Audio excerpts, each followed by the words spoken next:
ওকে, আমরা নতুনরা সবসময় যে ভুলটা করি, আমরা সবসময় পার্কিং লাইটস জ্বালানো অবস্থায়, অর্থাৎ আমাদের হ্যান্ড ব্রেক দেওয়া অবস্থায় আমরা গাড়ি চালাই। এটা কিন্তু আমাদের গাড়ির জন্য খুবই ক্ষতিকর।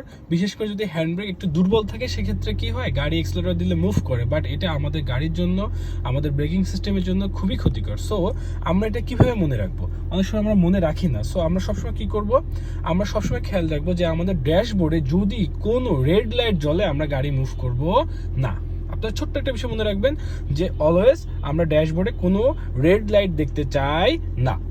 আমরা ড্যাশবোর্ডে কখনই কোনো রেড লাইট দেখতে চাই না। আপনি এখানে, আমার ক্যামেরা হয়তো বোঝা যাচ্ছে না, আমার উপরে দেখেন একটা পি লেখা আছে, এটা হচ্ছে আমাদের পার্কিং লাইট বা ব্রেক লাইট, হ্যান্ড ব্রেকের সাইন, পাশে একটা সিট বেল্টের সাইন আছে এবং নিচে অফ লেখা। এটা হচ্ছে অ্যাকচুয়ালি এটা ইয়েলো কালারে আছে, বাট হয়তো ক্যামেরায় আপনারা বুঝতে পারছেন না।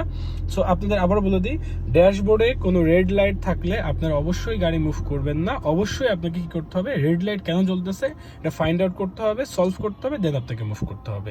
ওকে, তো পার্কিং লাইট কিভাবে অফ করবেন? যদি গাড়িতে হ্যান্ড ব্রেক থাকে, আপনি হ্যান্ড ব্রেকটি নামাই দিবেন, সো পার্কিং লাইটটা চলে যাচ্ছে।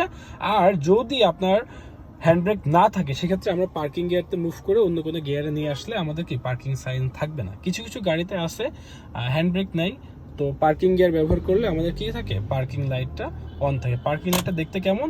ঠিক এরকম পি লেখা থাকবে, একটা রাউন্ড সার্কেলের মধ্যে দুই পাশে দুইটা ফার্স্ট ব্র্যাকেট বা উইং এর মতো থাকবে।